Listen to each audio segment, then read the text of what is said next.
രണ്ടുണ്ട കണ്ണ്. ഓ അച്ഛാ അമ്മേ എന്നൊക്കെ പറഞ്ഞ ഞാനങ്ങോട്ട് നേരെ പൈപ്പിന്റെ മുട്ടി പോയിട്ട് മൂത്രം പോയ ജട്ടിയും കഴുകി നേരെ ആശുപത്രിയിലേക്ക് പോയി. ഒരൊറ്റ തള്ളല.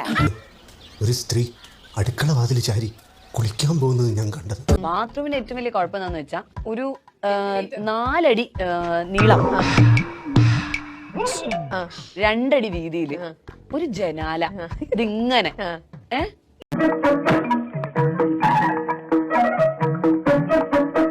ഈ സൈഡിലും ആ സൈഡിലും. അത് എന്തിനാ അച്ഛൻ ഉണ്ടാക്കി വെച്ചെന്ന് എനിക്കറിയില്ല. അവിടെ എക്സോസ് ഫാനും ഉണ്ട്.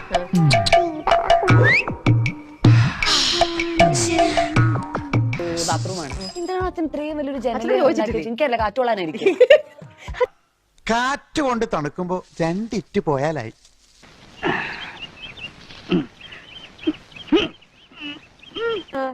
അങ്ങനെ എപ്പോഴും എനിക്ക് തോന്നും അവിടെ ആരോ വരും, അവിടെ ആരോ വരും. ഒരു ദിവസം വന്നു.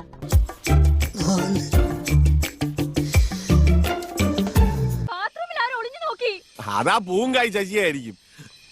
മണം പിടിച്ച് നീ ഇവിടം വരെ എത്തിയതല്ലേ അമ്മട്ടി മോനെ? ശരിക്കും? ആ, ഞാൻ നോക്കുമ്പോ രണ്ടുണ്ട കണ്ണ്.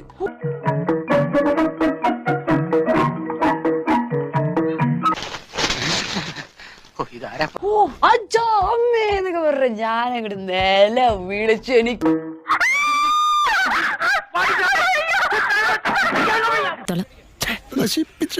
ഞാൻ എങ്ങനെയാ ആദ്യം പുറത്തിറങ്ങി എനിക്ക് അറിയില്ല. എന്റെ രമ്യ അയ്യോ പടറടക്കാനായിട്ട് ഞാൻ എങ്ങനെ ആൾക്കാരുടെ മുഖത്ത് നോക്കും. ചേച്ചിമാരും പ്രായമുള്ള അങ്കിൾമാരും ഒക്കെ വരുന്ന സമയത്ത് അയ്യോ ഞാൻ നാലറി വിളിച്ചു.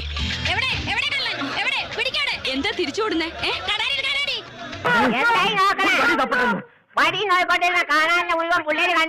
ഇറങ്ങി ഓടിയ കാൽപ്പാട് കാണാം കുളത്തിന്റെ അവിടം വരെ. നമ്മുടെ എരുത്തിലും കഴിഞ്ഞ് കുളം വരെ ആരോ പോയി. എന്റെ കുളിക്കാട്ട് ഭഗവതിയാണ് സത്യം. ഇന്ന് മുതൽ ഞാൻ കുളിസിയും കാണുകയില്ല, കുളിക്കുകയില്ല.